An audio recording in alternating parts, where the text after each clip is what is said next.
Om Swastiastu, selamat malam kepada Bapak Sunarwijaya selaku dosen pengampu mata kuliah Studi Kelayakan Bisnis dan seluruh teman-teman kelas H.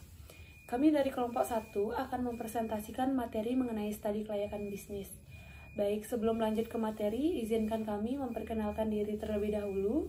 Saya sendiri Trisna Wiatnyani absen 6 dan teman-teman saya Vira Mutiara absen 24 dan Putri Minggayoni absen 30. Baik, untuk mengefisienkan waktu, langsung saja kami ke materi yang pertama, yaitu mengenai studi kelayakan bisnis.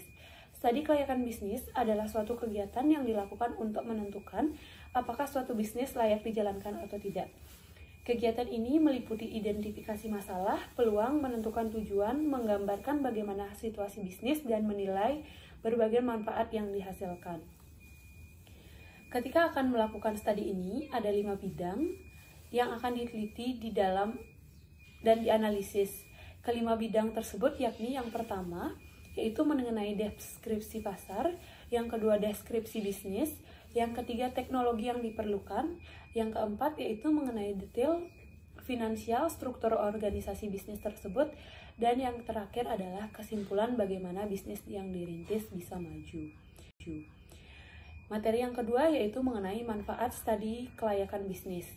Ada banyak manfaat yang didapat dengan melakukan studi kelayakan bisnis. Nah, beberapa manfaat tersebut antara lain yaitu mempermudah perencanaan bisnis. Manfaat studi kelayakan bisnis yang pertama ini adalah mempermudah perencanaan usaha. Studi ini akan membantu memperoleh informasi terkait bisnis tersebut. Yang kedua yaitu mengenai melancarkan pelaksanaan bisnis. Selain mempermudah perencanaan, manfaat studi kelayakan bisnis juga dapat memperlancar pelaksanaannya.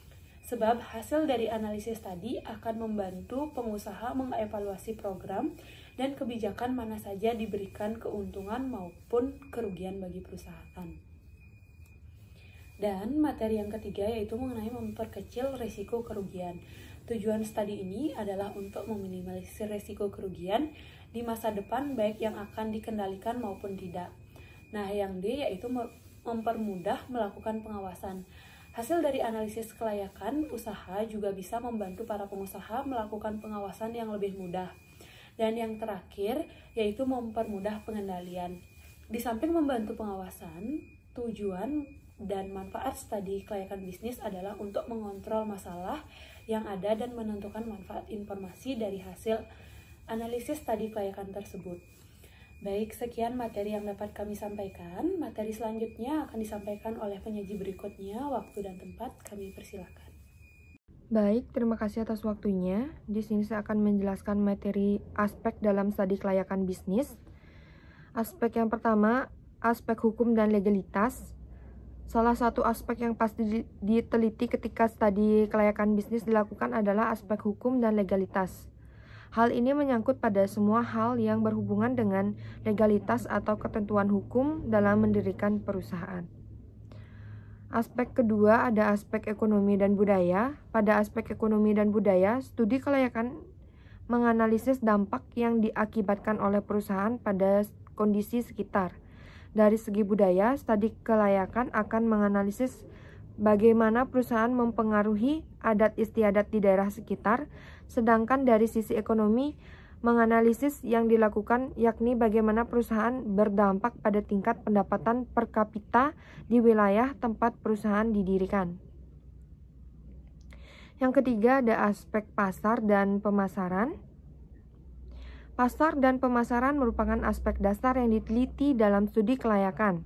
Hal analisis yang dilakukan pada aspek ini akan menjawab pertanyaan apakah produk yang dihasilkan oleh perusahaan memiliki peluang pasar.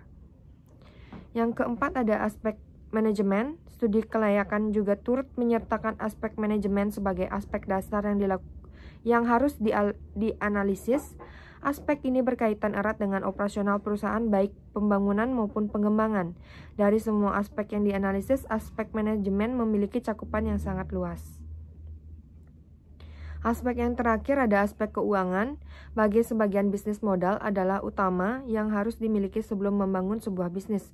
Maka dari aspek keuangan menjadi hal yang menentukan bisnis tersebut berjalan lancar atau tidak ke depannya. Sekian dari materi saya kembalikan kepada penyaji ketiga. Waktu dan tempat saya persilahkan. Terima kasih. Baik, di sini saya akan melanjutkan materi, yaitu pentingnya studi kelayakan bisnis. Studi kelayakan yang dirasakan bagi pengusaha adalah dapat membantu mereka saat mengambil keputusan terkait bisnisnya. Sedangkan bagi pembisnis akan penting untuk dilakukan di awal rencana agar meminimalkan atau mencegah dari kerugian. Selain itu, hasil studi dapat menaikkan tingkat kepercayaan investor yang ingin atau sedang berinvestasi di perusahaan atau tempat usaha tersebut. Selanjutnya, kesimpulannya yaitu studi kelayakan bisnis merupakan salah satu hal yang penting dilakukan ketika mendirikan perusahaan. Dengan melakukan studi kelayakan ini, pebisnis dapat terhindar dari banyak kemungkinan buruk yang melanda perusahaan. Tidak hanya itu, studi kelayakan juga bisa meningkatkan peluang perusahaan untuk mempertahankan eksistensi dan kesuksesannya. Jadi, pebisnis baiknya tidak lagi ragu untuk melakukan studi kelayakan bisnis agar perencanaan usahanya lebih matang. Sekian dari materi yang saya berikan, saya kembalikan ke moderator. Terima kasih. Baik, sekian materi yang dapat kelompok kami sampaikan. Kami mohon maaf apabila ada kesalahan dalam penulisan maupun penyampaian dalam materi kami. Akhir kata, kami ucapkan terima kasih dan selamat malam.